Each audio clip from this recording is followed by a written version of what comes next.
Thanks for sticking around all afternoon. I know it's getting a little bit late, so hopefully you guys have had some coffee.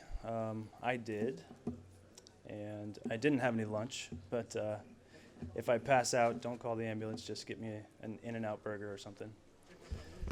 I'm also going to meerkat you guys, so hopefully you can see what it's like up here as a presenter. Let's see. I think we're live. Okay. So my talk, very brief, is it's called Crossing the Chasm of the AR Hype Cycle, the ever-dreaded hype cycle. I'm sure a lot of you are familiar with it. If you have a startup or if you are in a startup, you've likely been discussing what the hype cycle is and how it involves your AR projects. I am an entertainment attorney by trade, and I got into AR about 4 years ago, actually coming, I think, to ARE 2010 or 2011, I don't remember which, through various content producing clients. And now I have, in addition to representing content producers, I have my own app called Hollywood Star Pop, which is a celebrity experience for the Walk of Fame in Hollywood. I was one of the early organizers for the Los Angeles meetup group, ARLA, where we hosted all kinds of talks about AR. I am also a biz dev guy for a company called The Heavy Industries, which is BC Bierman and Ian Maring. I'm sure some of you know them. I see a lot of familiar faces. I don't recognize everybody, so if you get a chance, please do come up after the talk and introduce yourself. I'd love to find out what you're doing in the space. Currently, I'm also the chair for a new task force with the IEEE, and this is designed to try to find best practices, guidelines, potentially working towards standards in AR technologies. So this is what I do, and this is hopefully what gives me some experience with what I'm about to share with you guys. First things first, however, since I have some dedicated audience members that are involved very intimately in AR projects, I would love for you to tweet at me. What words do you currently use to pitch AR projects either to clients if you're trying to convince them to build AR stuff? Or if you're trying to tell your family or friends exactly what you do, what words or phrases do you use to relate AR to them, to explain it to them? For example, when I relate it to people who are unfamiliar with AR, I use Yelp as my introductory model, because most people know what Yelp is, and I tell them, okay, well, there's this monocle app where it superimposes the Yelp reviews on top of the businesses, gives you a visual view of your neighborhood. People tend to get it at that point. I tend not to use the word augment or augmented for various reasons. I just find it somewhat confusing for the layman. So I would love to know, if you've got ideas, what words or phrases do you use that you find really catch on? This is something that we're doing with the IEEE. We're trying to find the best use cases, the best case studies, and then relay that information back to the practitioners that are building projects right now.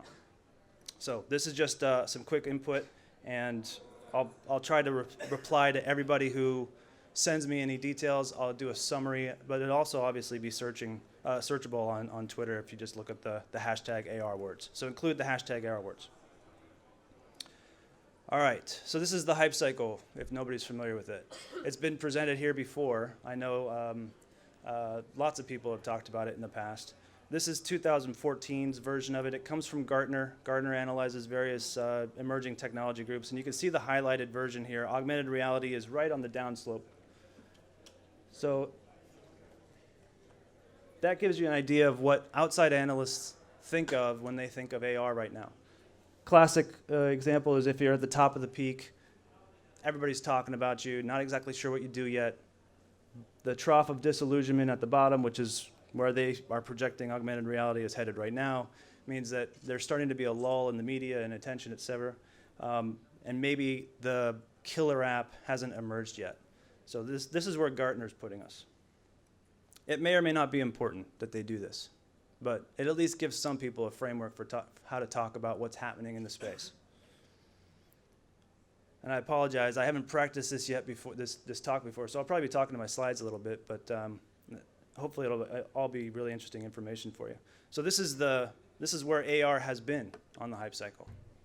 It shows you how we've kind of gone in fits and starts, and that's typical for a lot of emerging technologies. Is sometimes a platform or a specific product will emerge that will advance the entire industry segment 2 or 3 spaces more so than what you might predict just by drawing a linear graph. And where virtual reality is right now is a little bit ahead. But what's interesting is that the term virtual reality appeared nowhere in Gartner's hype cycle evaluations prior to 2013.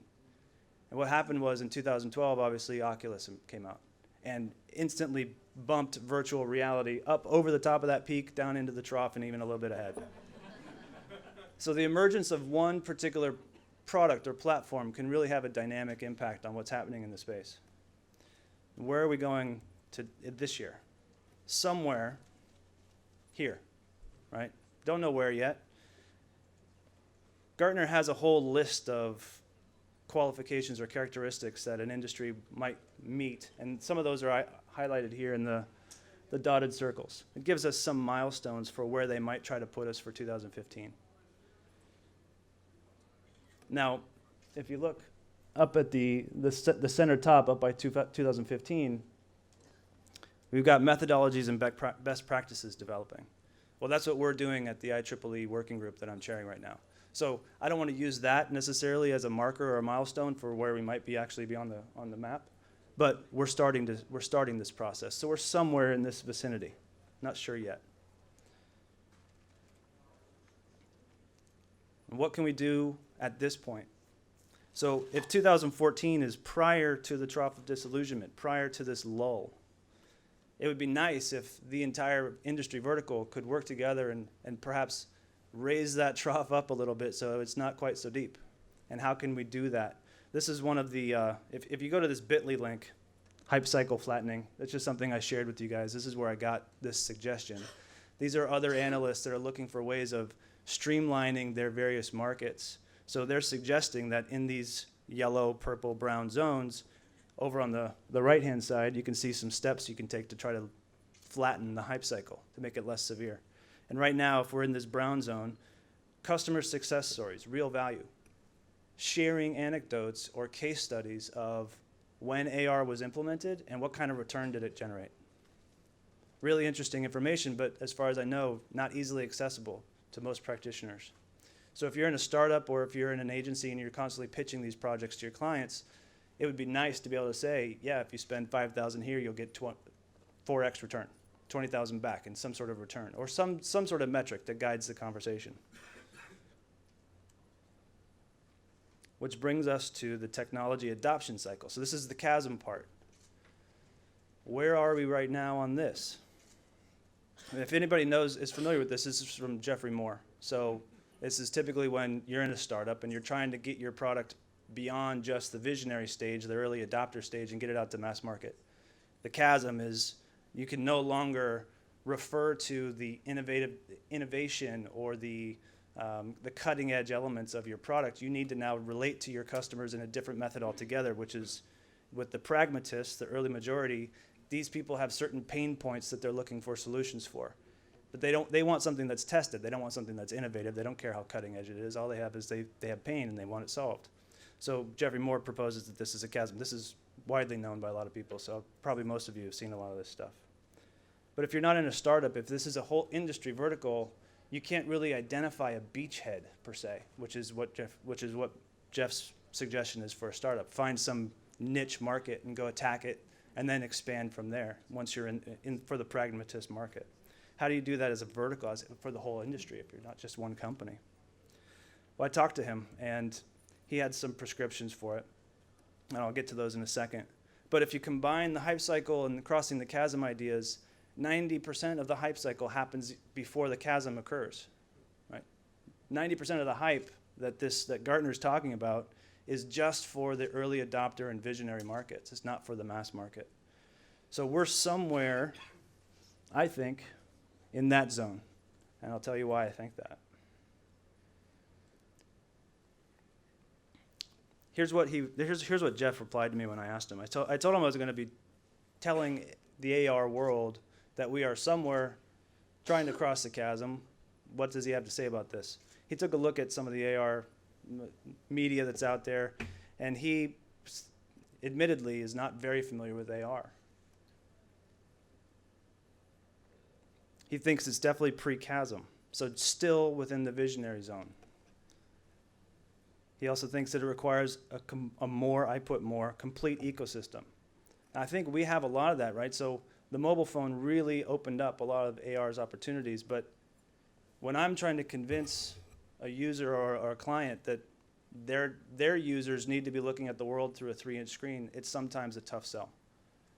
It's easier for them if they start in their own minds imagining some sort of glasses display, something that's a little bit more wide angle vision.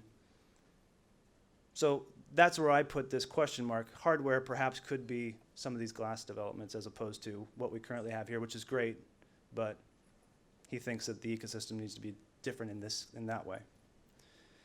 He also said we need to have a handful of really flagship accounts emerge that give people something tangible to launch or to hold on to in their pitches. And I'm quoting here, he needs a beachhead segment among pragmatists in pain, saddled with a mission-critical business process that's breaking down under new markets, where AR is the logical solution, even on paper, if not in practice. Okay. So why do I think we are somewhere at the start of the chasm, or about to jump that chasm? Well, if anybody here hasn't been paying attention to the news, Mataio was just acquired by Apple. Great sign, great validator right there. Not sure exactly what they're going to do with them yet, but really hopeful.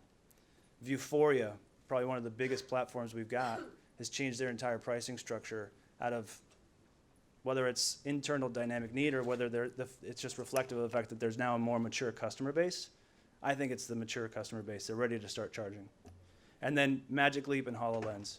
Those could be the game-changing elements that really push us past the hype cycle and now jump us over into the pragmatist audience. And again, our own efforts at the IEEE are trying to generate these best practices. That provides us also some guidance about where we are on that curve. So just to give you an anecdote, when I sat down with some of my partners at Heavy Industries, and we were pitching a $50 billion technology company, and I won't name who they are, but widely respected, very innovative, had obviously heard about AR, wasn't sure how it could be applied in some of their branding campaigns, but their CMO knew AR, he just didn't really know it. He didn't know what AR could do, and when we gave him some examples, his eyes lit up, and he really clearly associated with the potential. But it wasn't until we gave him a list of examples of all the advertisers out there, Ferrari, Ford, Kraft, Procter & Gamble, that had actually run AR campaigns before. That's when his eyes really lit up, and he knew that he needed to start latching onto some sort of AR campaign. And I think that's for two reasons. One is he's a CMO at a large company. He's going to be moving on to some other company elsewhere. He's got to put AR projects on his CV just to keep relevant, in my opinion. If everybody else is doing it in these major advertisers, he's going to need to have that expertise available if he's going to jump to a new company. And that relevance of the list of advertisers changed him from an early adopter visionary and put him more squarely in the pragmatist crowd, which is they don't care whether this is truly innovative or how cutting edge this is. They want something that's tried and true and trusted. So the fact that all these other advertisers had done this before him gave him certainty that this was something he should be trying. So that to me is reflective of here's a major customer that is a pragmatist marketplace or a pragmatist player and now sees AR as a solution. And he's looking for some innovative engagement with his users, couldn't find it anywhere else. AR was going to provide that answer for him. So that to me we're in the process of crossing the chasm if that's the customer that I'm seeing right now. I don't know, show of hands, how many people in here are actively involved in pitching AR projects to potential customers? I mean, that's 50% of us at least. And how many in here have tried to explain this to friends and family and been met with some resistance or misunderstanding? I would say probably most of us. Okay. So let me tell you about what we're doing with the IEEE, and this is where I pitch you, right? So if you're sending me some ideas about language, et cetera, that could be best use or best case scenarios for how to convince people, I would love to also have you participating on our executive committee in some fashion, helping to contribute to what these potential guidelines could be. We're building those right now. We just got started in January, so we are 5 months into the effort. And there's a long way to go. And a lot of you in here could have a lot of impactful input for us. I would love to have it. What we're building are these three deliverables. Case studies. Now, this is not use cases. This is not hypotheticals. This is, we want the IKEAs of the world, the McDonald's of the world with their French fry holder. We want people after the fact who have run AR campaigns to provide us with details about, okay, what was the decision making involved in implementing AR, and what was the return you got? Just give us the nuts and bolts. Terminology is the second deliverable we're working on. We want everybody in this entire conference to be using the same language with their clients and their customers, because that gives us much more validation amongst everybody. If everybody's using the same terms, if everybody is talking about it the same way, then it's easier for the outside public to relate to what we're doing. And then finally, we're trying to build these guidelines of best practices. So please, I'll provide my contact details at the end. Would love to have your involvement. There's lots of work to do. And that's about it.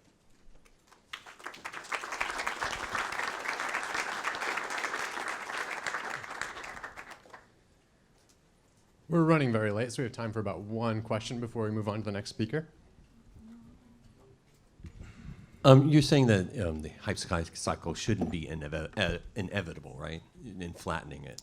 Hopefully, yeah. Why do you think it's technology and explaining to CEOs is the problem? It seems to me it's the users not wanting the product. I mean, isn't it better to create user experience and working on the pull versus the push on this? Yeah, I think all of those are customers, right? So the CEOs of the companies that want these campaigns, they are our customers, and the end users are their customers. So we've got to be able to talk to all of those levels. I don't see one or the other. Am I missing other elements? Yeah. Had a passionate guy and got an audience and user, and then Facebook shot it because it already became a brand, and they bought the brand, not the technology. Yeah, they bought the hype. And I think they bought it. Yeah. But not because of it. It's because of what they engage users and customers. Well, I'll be honest with you. When I'm pitching clients on AR projects, if they are just now being exposed to AR stuff and they start to get it, their eyes light up and they start thinking about the possibilities of what AR could be used for, right? But then I spend the next 30 to 60 minutes trying to reel them back in of, okay, here's what you could do with it, but here's what the technology allows. So some of it is just the reality of the technology, kind of the rubber hitting the road, and some of it is hype. And I would love the hype cycle to become less important, but it does drive a lot of decisions because it does get attention for investors, for other employees elsewhere in Silicon Valley, what have you. So it's sort of a 6 1/2 dozen the other. But I take your point that the customer is the ultimate decision maker, and we have to figure out how to best to pitch it to them. Right. Thank you. Yeah.